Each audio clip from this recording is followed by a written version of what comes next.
இந்த மாவட்டத்துடன் மதிப்புக்குரிய அண்ணன் நைனா நாகேந்திரன் அவர்களை கரூர் மண்ணிற்கு வருக வருக என வரவேற்று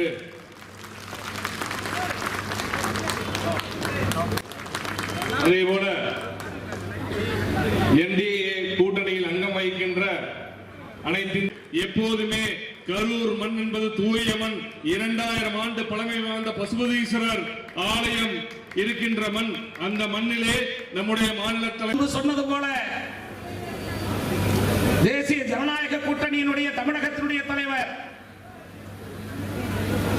மாண்புமிகு எதிர்கட்சி மாண்புமிகு பாரதிய ஜனதா கட்சியினுடைய மாநில தலைவர் நயினா நாகேந்திரன் அவர்களே,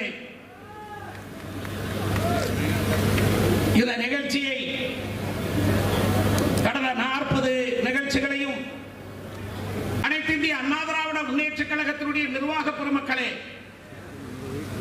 குழுமி இருக்கிற ஒட்டுமொத்த காவி சொந்தங்களுக்கும் என்னுடைய பணிவான வணக்கத்தினை முதற்கண் தெரிவித்து அனைத்து பாரதிய ஜனதா கட்சியினுடைய நிர்வாகிகளுக்கும் தேசிய ஜனநாயக கூட்டணியினுடைய அங்க வகிக்கக்கூடிய அனைத்து பொறுப்பாளர்கள் கட்சியினுடைய பொறுப்பாளர்களுக்கும் பத்திரிகையாளர்களுக்கும் தொலைக்காட்சி நண்பர்களுக்கும் மாலை வணக்கத்தை தெரிவித்துக் கொண்டு இந்த நிகழ்ச்சியிலே கலந்து கொண்டு சிறப்பித்துக் கொண்டிருக்கும் மாவட்ட பொதுச் செயலாளர் RVS செல்வராஜ் அவர்களே, அண்ணன் சரண்ராஜ் அவர்களே மற்றும் அனைத்து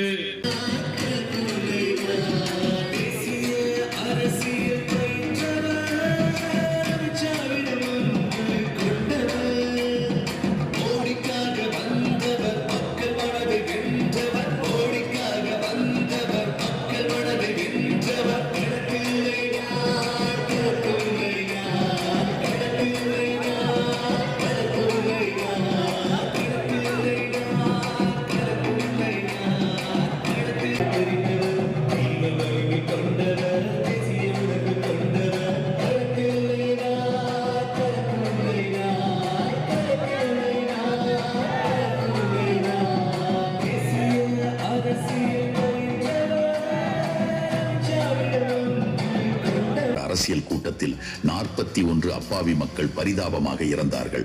இந்த அசம்பாவிதத்திற்கு பின்னால் பல்வேறு சந்தேகங்கள் உள்ளது. இந்த அரசு அதை மூடி மறைத்திருக்கிறது என்றே சொல்ல வேண்டும்.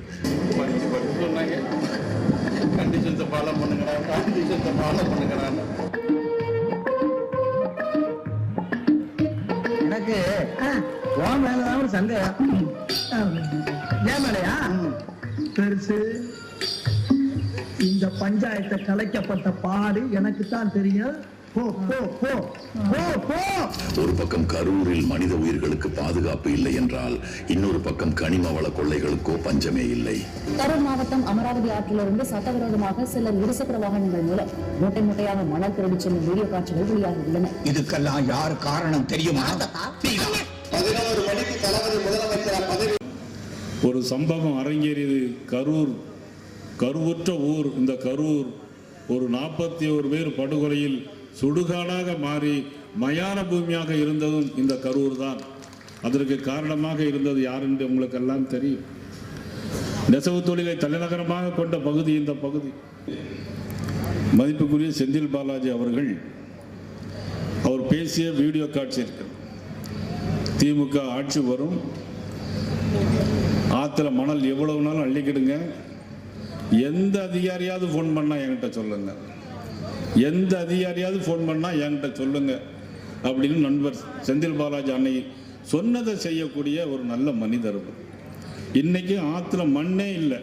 அந்த ஸ்கூட்டர்லையும் பைக்கிலையும் வண்டிலையும் லாரியா அள்ளிட்டு போறாங்க. அமராவதி ஆத்துல மண் திருட்டு ஏற்கனவே ஆட்சி வரதுக்கு முந்தி சொன்னார். அதை தான் இன்னைக்கு செஞ்சு முடிச்சிருக்கார். இப்ப ஆத்துல மண் இல்லை, குடிக்கிறதுக்கு தண்ணீர் இல்லை. இப்ப ஆத்துல தண்ணி வர்றதுனால கரூர்ல கொஞ்சம் 3 நாளைக்கு ஒருக்க தண்ணீர் வருது. ஆனா அரவக்குறிச்சியில தண்ணியே கிடையாது, அங்க குடிப்பதற்கு தண்ணியே கிடையாது. குளித்தலை ஆற்றுல தடுப்பணை அமைத்து டேங்கர் அமைத்து தண்ணீர் கொண்டு வருவோம்னு சொன்னாங்க திமுக ஆட்சி. ஆனா என்ன தண்ணி கொண்டு வந்தாங்கன்னா தமிழ்நாட்டில் எல்லா ஊர்லயும் டாஸ்மாக் தண்ணிக்கு மட்டும் பஞ்சமே கிடையாது. அதுக்கு தலைவர் நம்ம ஆள் தான். இன்னைக்கு தமிழ்நாடு பூரா பகல்ல 10 ரூபா, ராத்திரி 20 ரூபா, வெறும் 10 ரூபான்னு தான் வீடியோவில் காட்டினாங்க. டாஸ்மாக் கடையில் எல்லா கடையிலுமே பகலில் 10 ரூபா எச்சா வாங்குறாங்க. ராத்திரி 20 ரூபா 50 ரூபாலாம் சொன்னாங்க. ஏன்னா அவுட் ஆஃப் ஸ்டாக் மட்டும் கிடையவே கிடையாது. 8 மணிக்கு கடையை க்ளோஸ் பண்ணிவிட்டு அவுட் ஆஃப் ஸ்டாக் அப்படின்னு சொல்லிடுவாங்க. அந்த ஸ்டாக் பூரா உள்ளே இருக்கும். ஆனால் குடிப்பதற்கு தண்ணீர் இல்லை. ஆனால் டாஸ்மாகில் என்ன திட்டம் போடுறாங்க, மக்களுக்கு குடிப்பதற்கு தண்ணீர் வேண்டுமே, குடிநீர் வாரியத்தை அமைத்து அரவக்குறிச்சிக்கும் கரூருக்கும் தண்ணீர் கொண்டு வருமே, அந்த எண்ணம் திட்டம் கிடையாது. திட்டம் எதில் இருக்கிறன்னா டாஸ்மாகில் பொங்கலுக்கு எவ்வளவு டாஸ்மாகில் விற்கலாம், தீபாவளிக்கு டாஸ்மாகில் எக்ஸ்ட்ரா எவ்வளவு 100 கோடி ரூபாய் விற்கலாம், இதுக்காக தான் திட்டம் போடுறாங்களே தவிர வேற எந்த திட்டம் கிடையாது. வேற எந்த திட்டமும் இந்த விடியாத அரசுல கிடையாது. கோபாலபுரத்தில் ஒரு மன்னர் ஆட்சி, கரூரிலும் ஒரு மன்னர் ஆட்சி. ஆக 100% ஓட்டு, வீட்டுக்கு ரேஷன் கார்டுக்கு 1 கிராம் தங்கம், ஓட்டுக்கு 5000 ரூபாய், 250 கோடி ரூபாய் இன்னைக்கு எல்லாமே கரூர் ஒரு தொகுதிக்கு மட்டும் இன்னைக்கு ஸ்டாக் பண்ணியிருக்காங்கன்னா தமிழ்நாடு முழுவதும் எவ்வளவு இருக்குன்னு பாருங்க. அப்ப எவ்வளவு பணம் கொள்ளை அடிச்சிருப்பாங்க. ஒட்டுமொத்தமா இன்னைக்கு தமிழகத்தில் 50,000 கோடி ரூபாய்க்கு மேல் இன்னைக்கு ஊழல் படம் இன்னைக்கு நடமாடி கொண்டிருக்கிறது. எல்லா தொகுதிகளிலும் 50 கோடி ரூபாய் இன்றைக்கே பதிக்கப்பட்டிருக்கிறது. தயவு செய்து கரூர் மக்கள் வருகின்ற தேர்தலில் நாங்கள் நியாயமாக தீர்ப்பு வழங்குவோம் என்ற உணர்வோடு நீங்கள் ஒவ்வொருவரும் செயல்பட வேண்டும் என்று இந்த கூட்டத்தின் வாயிலாக உங்களை எல்லாம் நான் அன்போடு கேட்டுக்கொள்ள கடமைப்பட்டிருக்கிறேன். இந்த கரூர் மாவட்டத்தில் மட்டும் 79,000 பேருக்கு, இந்த கரூர் மாவட்டத்தில் மட்டும் 79,000 பேருக்கு மாதம் 6,000 ரூபாய் கொடுக்கக்கூடிய உலகத்திலே உன்னதமான தலைவர் பாரத பிரதமர் நரேந்திர மோடி அவர்கள் என்பதை யாரும் மறக்க முடியாது. நிறைய பேர் வாங்குறீங்களோ இல்லையோ தெரியாது. நிறைய திட்டங்கள் இருக்கிறது. ஒரு விவசாயி 60 வயதுக்கு மேலே ஒரு விவசாயி பதிவு பண்ணியிருந்தால் அவருக்கு பென்ஷன் மாசம் 3,000 ரூபாய் கொடுக்கிறது. விவசாயி கொடுக்கிறோம், பாரதவர் நரேந்திர மோடி அவர்கள் கொடுக்கிறார்கள். ஆனால் நம்முடைய முதலமைச்சர் ஸ்டாலின் அவர்கள் நான் டெல்டாக்காரன், நான் விவசாயிகளின் தோழர் அப்படின்னு சொல்லிட்டு இன்னைக்கு விவசாயிகள் எல்லாம் பிடிச்சி PR பாண்டியனை கைது பண்ணி, சட்டத்துக்கு விரோதமாக கைது பண்ணி இன்னைக்கு சிறையில் எடுத்து இன்னைக்கு ஜாமீன்ல வெளியே வந்திருக்கிறார். இன்னைக்கு டெல்டாக்காரன் நமது பதவியுடைய பொதுச் செயலாளர் கருப்பு முருகானந்தம் இருக்கிறார். ஆனால் அங்கு போய் பார்த்தால் விவசாயிகள் படுகிற பாடு. எங்கே கொள்முதல் நிலையங்கள் கிடையாது, அரசு கொள்முதல் நிலையங்கள் கிடையாது. மத்திய அரசுக்கு 6 கொள்முதல் நிலையங்கள் தஞ்சாவூரில் இருக்கிறது, மத்திய அரசு கட்டி கொடுத்தது. இங்க அரசு பள்ளிக்கூடங்களில் கட்டிடங்கள் கிடையாது. கரூர் மாவட்டத்தில் மட்டும் 76 அரசு பள்ளிக்கூடங்களில் 1 இலக்கு மாணவர்கள் இருக்கிறார்கள். 10க்கு கீழே 76 அரசு பள்ளிகள். நிறைய அரசு பள்ளிகள் மூடி இருக்கு. ஆனால் அரசு பள்ளி நமது பள்ளி கல்வித்துறை சொல்கிறார், கம்பன் பிறந்த தமிழ்நாடு, கவி கம்பன் பிறந்த தமிழ்நாடு என்று அந்த அளவுக்கு இன்னைக்கு பெருமையோடு பேசிக் கொண்டிருக்கிறார்கள். திமுக காரர்கள் பெருமை பேசுவதில் என்றைக்குமே குறைவு கிடையாது. ஆனால் 5 ஆண்டுகால ஆட்சியில் இன்னைக்கு வந்து நிறைய திட்டங்களை அறிவித்து விட்டு தேர்தல் வாக்குறுதிகளாக தந்துவிட்டு இன்னைக்கு எதையுமே செய்யவில்லை. அரசு உதவி பெறும் ஒரு பள்ளிக்கூடத்தில் 5 மாணவர்கள் பாலியல் இதில் ஈடுபட்டிருக்கிறார்கள். ஆசிரியர் கைது பண்ணியிருக்கிறார்கள். யார் காரணம்?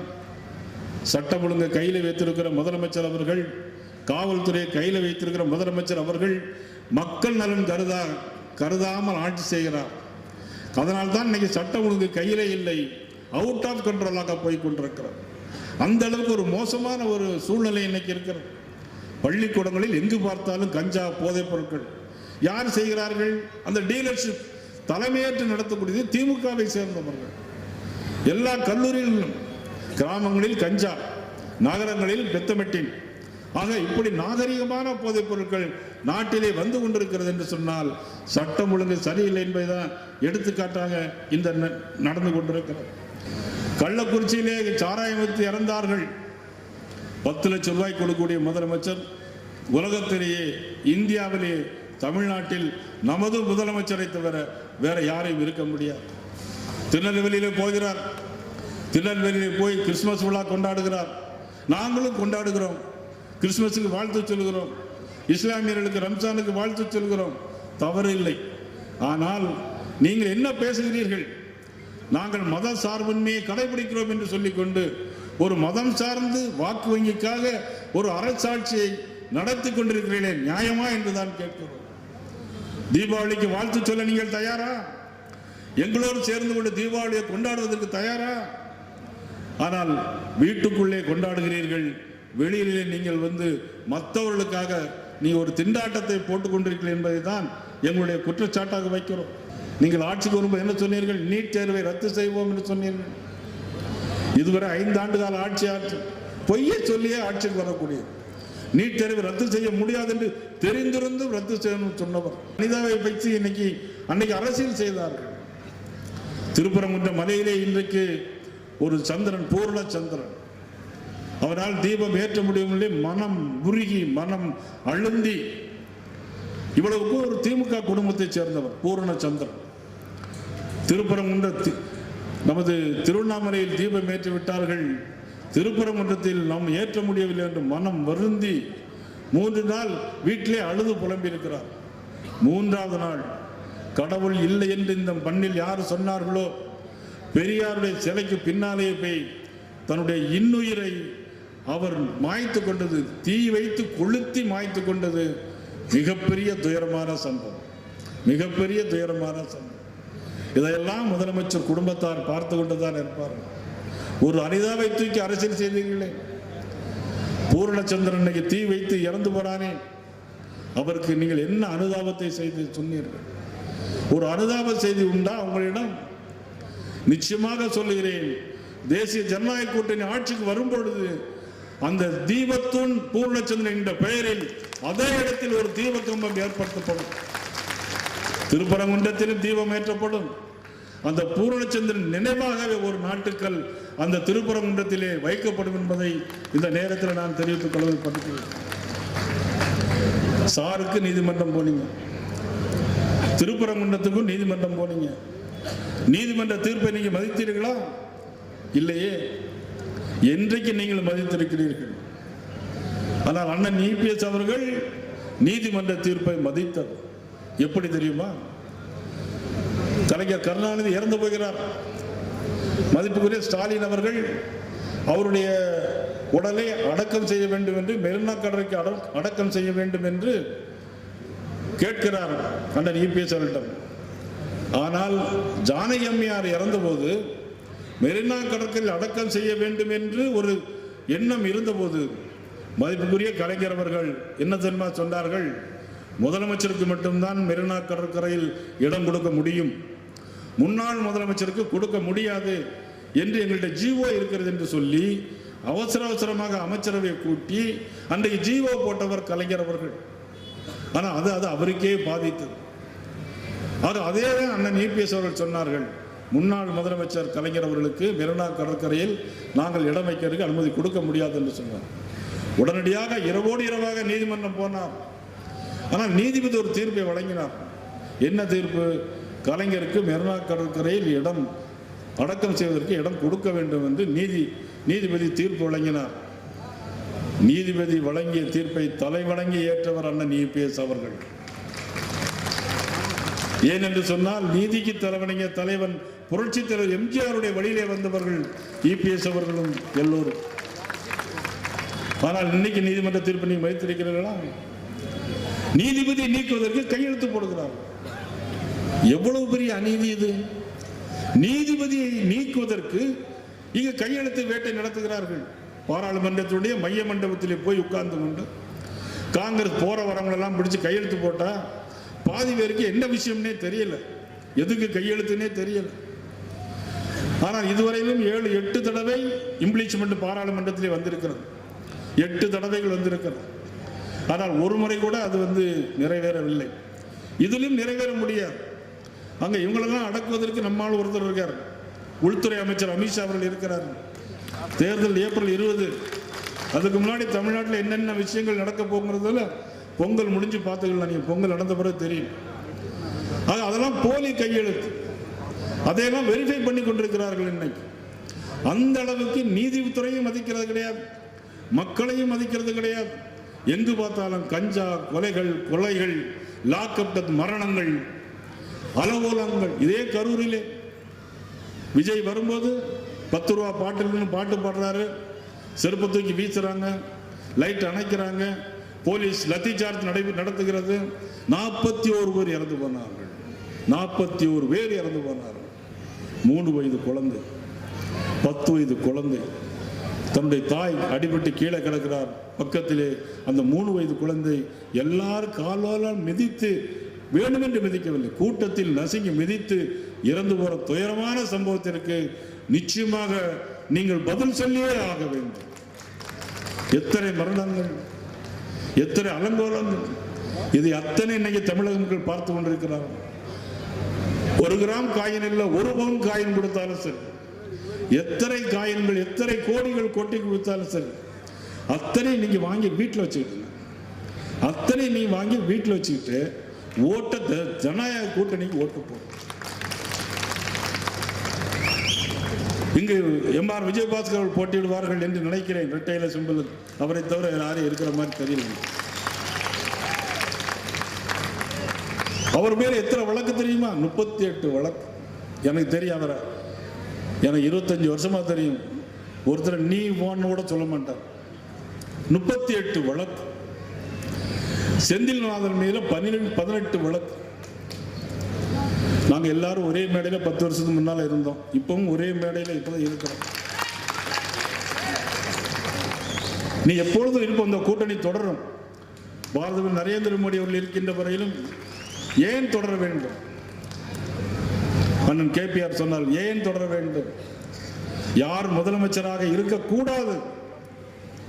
நாட்டு மக்களின் நலன் கருதுகிற தலைவர்கள் மட்டுமே நாட்டை ஆள வேண்டும். அதற்காக உருவாக்கப்பட்ட அற்புதமான கூட்டணி தான் இந்த தேசிய ஜனநாயக கூட்டணி. மாண்புமிகு பாரத நரேந்திர மோடி அவர்கள், மதிப்புக்குரிய உள்துறை அமைச்சர் அமித்ஷா அவர்கள், அண்ணன் EPS அவர்கள் சென்னையிலே வந்து ஹோட்டலிலே தங்கியிருந்து ஏப்ரல் 11ஆம் தேதி ஏற்படுத்தப்பட்ட கூட்டணி அடுத்து ஏப்ரல் 11ஆம் தேதியே தேர்தல் வரும் என்று நினைக்கிறேன்.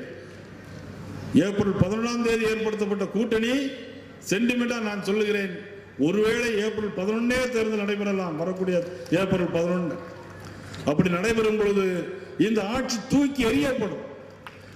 இந்த ஆட்சியிலே ஊழல் செய்த 17 அமைச்சர்கள் நிச்சயமாக தண்டிக்கப்படுவார்கள், தண்டிக்கப்பட வேண்டும். முதலில் தண்டனை கொடுக்கவர்கள் இந்த வாக்காளர்கள், எஜமானர்களாக இருக்க நீங்கள் தான் தண்டனை கொடுக்க வேண்டும். அந்த தண்டனை எப்படி இருக்கு என்று சொன்னால் 234 தொகுதிகளிலும் 200க்கும் மேற்பட்ட தொகுதிகளில் தேசிய ஜனநாயக கூட்டணி வெல்ல வேண்டும் என்கின்ற ஒரு தண்டனையாக இருக்க வேண்டும்.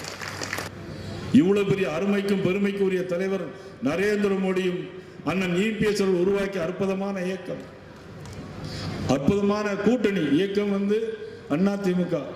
அற்புதமான இயக்கத்தை உருவாக்கியவர். இருந்தாலும் மறைந்தாலும் பெயர் சொல்ல வேண்டும், இவர் போல யார் என்று ஊர் சொல்ல வேண்டும் என்று வாழ்ந்து மறைந்த ஒப்பற்ற தலைவர் உருவாக்கிய MGR உருவாக்கிய இயக்கம் அதிமுக. அந்த அதிமுக என்னைக்குமே ஜெயித்துட்டு இருக்கும். திமுக என்னைக்கும் ஜெயிக்காது. அண்ணன் காளிமுத்து அவர்கள் சொல்லுவார்கள், திமுக எப்போதாவது ஜெயிக்கும், அதிமுக எப்பொழுதும் ஜெயிக்கும். ஒரு இடைவெளி ஏற்பட்டு விட்டது, அது தடங்கல்கள், அது வேறு விஷயம். ஆனால் இந்த நேரத்தில் கரூரில் சொல்லுகிறேன், சித்தர் வாழ்ந்த இந்த பூமியில் இருந்து சொல்லுகிறேன், 41 பலிகொடு எடுத்த இந்த பண்ணிலிருந்து நான் கேட்கிறேன், கரூர் மக்களே தயவு செய்து சிந்தித்து பாருங்கள். இனிமேல் இந்த ஆட்சி இருக்க வேண்டுமா வேண்டாமா? இந்த சட்டமன்ற உறுப்பினர் வேண்டுமா வேண்டாமா? சிந்தித்து பாருங்கள். நல்லவர்களை தேர்ந்தெடுங்கள். நல்ல ஆட்சி வரட்டும். நன்றி, வணக்கம்.